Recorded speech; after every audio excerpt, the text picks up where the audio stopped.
ओम श्री गणेशाय नमः। अथ 16वां अध्याय। 16वां अध्याय आरंभ करने से पहले भगवत नाम की माला करते हैं।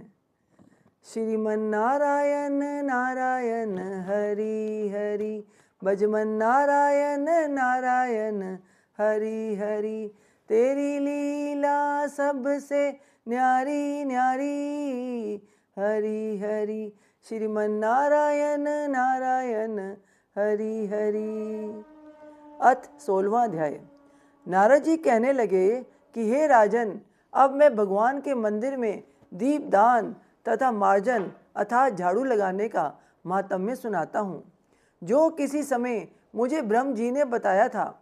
पहले चंद्रवंश में जयध्वज नाम का अत्यंत प्रतापी तथा प्रभु भक्त राजा राज्य करता था।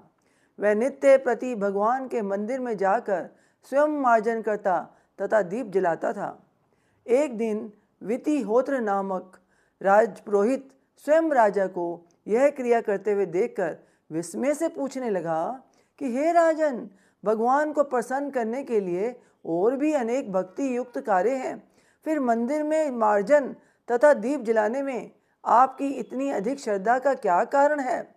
तब हाथ जोड़कर अत्यंत विनम्र भाव से राजा ने कहा, महाराज, इस संबंध में मेरे पूर्व जन्म का एक अत्यंत विस्मयकारी इतिहास है, जो भगवत कृपा से मुझे इस जन्म में भी स्मरण है।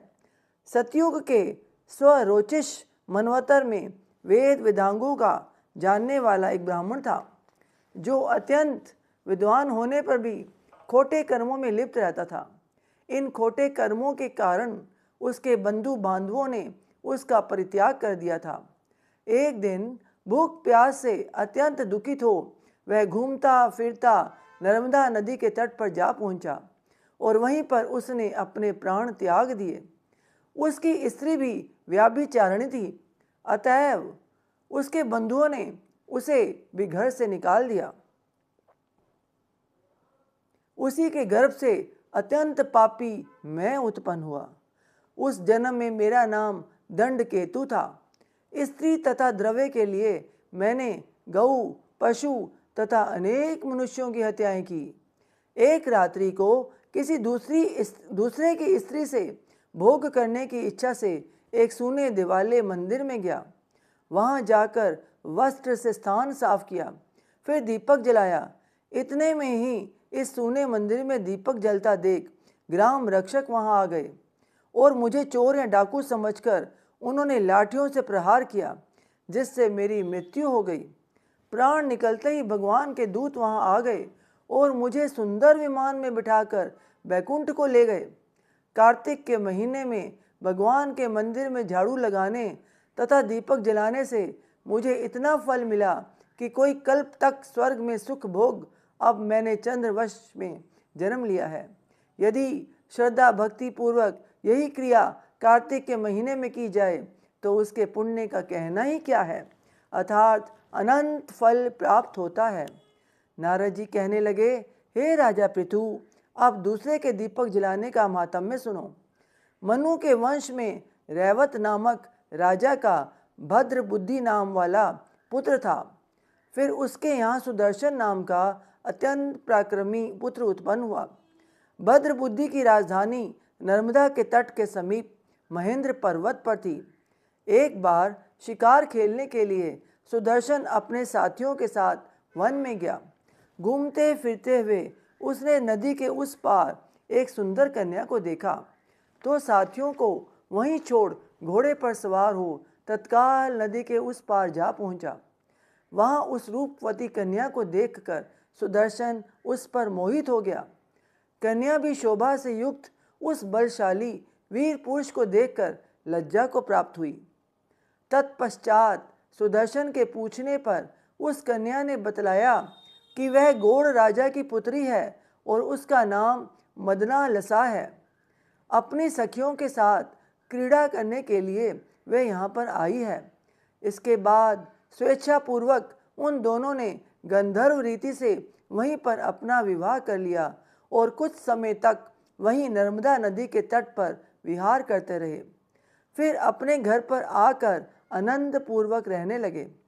कुछ समय बाद राजा भद्रबुद्धि अपने पुत्र सुदर्शन को राज्य सौंपकर स्वयं वन में चला गया।